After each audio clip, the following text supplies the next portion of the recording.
Week 13, Monday Night Football, the New England Patriots, big home faves here against the New York Giants. So let's talk about it. We'll break down the best way to bet this game. Pat's O-line potentially in a bit of trouble in this one, and much, much more. Ninja here with Nick Holz. Hit that like button.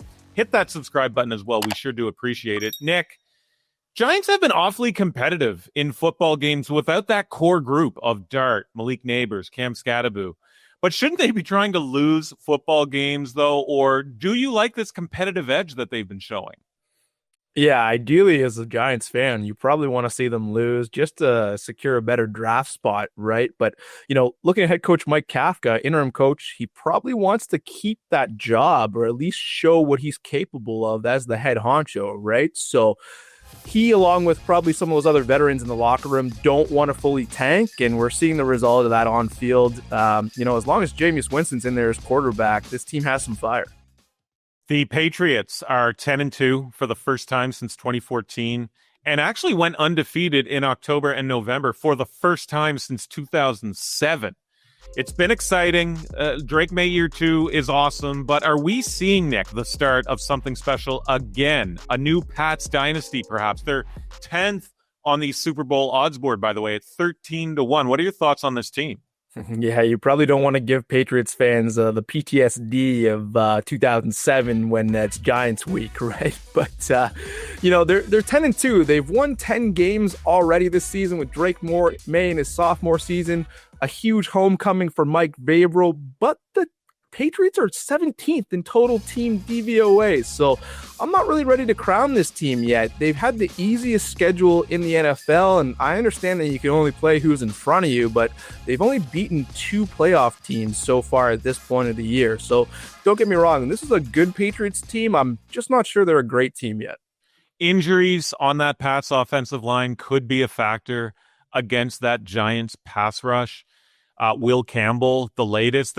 Could this open the door for something like, looking at short passes and check down options, props maybe? Like, what's your take on that Pats offensive line and what Drake Maye might have to do? Yeah, rookie stalwarts Jared Wilson and Will Campbell won't play this week, obviously nursing lower body injuries. I'm all over the Trevion Henderson reception props. I think we need to fire those up for this one. A quarterback's first read is usually into the flats or to his tight end when they're hot after a pass rush or a blitz. And of course, the Giants front seven can really get after you. Brian Burns, I believe, 3rd in the NFL in sacks right now. Abdul Carter and Kayvon Thibodeau coming off the edge as well. We saw the Packers a couple of weeks ago kind of try to confuse those defenders with some neat little run wrinkles, as well as a lot of screen passes as well, which also feeds into the Henderson narrative. So I think he has a big game. So further to that point, Josh McDaniels loves to expose a mismatch. He goes for it every Sunday. What could potentially be a mismatch he exposes this weekend? What's the bet for it? Or is it Trevion? Like, do you have your eyes solidly on that play? Yeah, I think it's Trevion Henderson again. I mean, we've seen the Giants rushing defense giving up over 200 yards to Jahmyr Gibbs last week. Obviously, he had the big touchdown in overtime, just running past Giants defenders all over the place. They're giving up an NFL worst 157 yards and 5.9 yards per carry now this season. So I think we see a healthy dose of both Henderson and Ramondre Stevenson. And I believe those Henderson lines, obviously, as we're talking about it, the books know about it as well. So those Henderson lines are probably going to be pretty high. If they're too high for your liking, jump on the Ramondre Stevenson props. He hasn't had much of an impact across his last couple games. Only had like 5 yards on 6 carries last week against the Bengals. So he'll probably be a nice little prop number for his rushing yards on Monday night. And I'm going to jump on that one.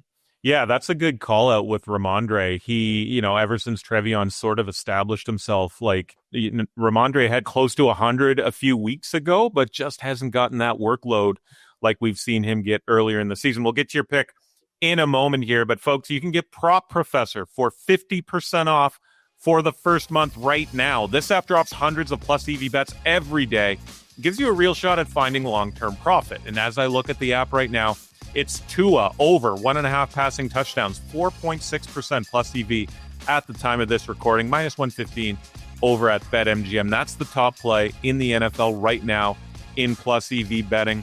And you can sort through plays across the NFL, across college football, and plenty more. It has tools for arbitrage betting as well. It's got a fantasy optimizer, and it is easily the best bang for buck app on the market compared to its competition. You can use the promo code OddsShark50 at checkout and get 50% off for that first month. All right, Nick, very interesting game. We talked about how the Giants have stayed competitive against some lofty competition.